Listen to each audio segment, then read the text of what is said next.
Welcome back. Nearly 500,000 Missourians served in the military during World War II. And I was honored to meet one of them who told me his extraordinary tale of survival on the front lines. Take a look. A lot of boys come out of that crippled, or a lot of them didn't make it. From a small town village called Brumley, Missouri, 93-year-old World War II veteran Bill Gilliam never imagined where being an Army soldier in the early 1940s would take him. Fort Knox, Kentucky. And then that's where I took my basic. Then I went to Fort Meade, then to England, then to France. And in December 1944, from France to Belgium, where he landed at the scene of the largest battle ever fought by the United States Army, the Battle of the Bulge. With them guys like me, that was 18 or 19-year-old, didn't think anything could hurt them. We was giving the Germans a hard time. We got up in Germany far enough. I could see across the Ruhr River when we finally did cross. I walked across one of them. It just floating metals, what it was. The weather was cold. There wasn't no warm. Your feet was cold, and the metal was all cold, so there wasn't no chance of you getting warm. In the dead of winter, when supplies were limited, you had to keep marching on, with only one pair of boots. That's the only thing you pulled off when you laid down. And a lot of caffeine.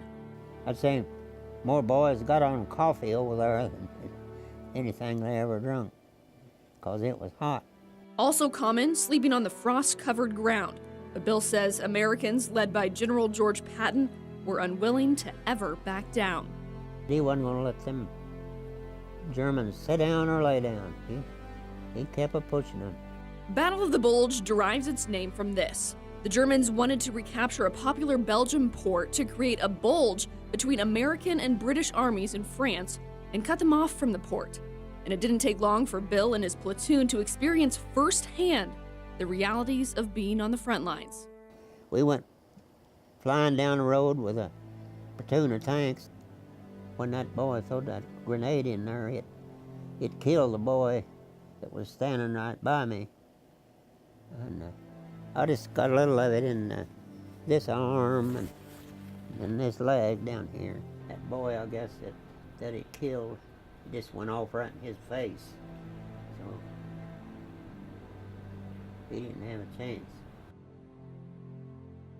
The driver jumped up there and grabbed me under the arms and set me up on one of the holes in the top. And he jumped off and left me. So I rolled off and got under it for a little bit, and then I thought, well, this ain't gonna work. I got out, went to run a little ways, and laid down again.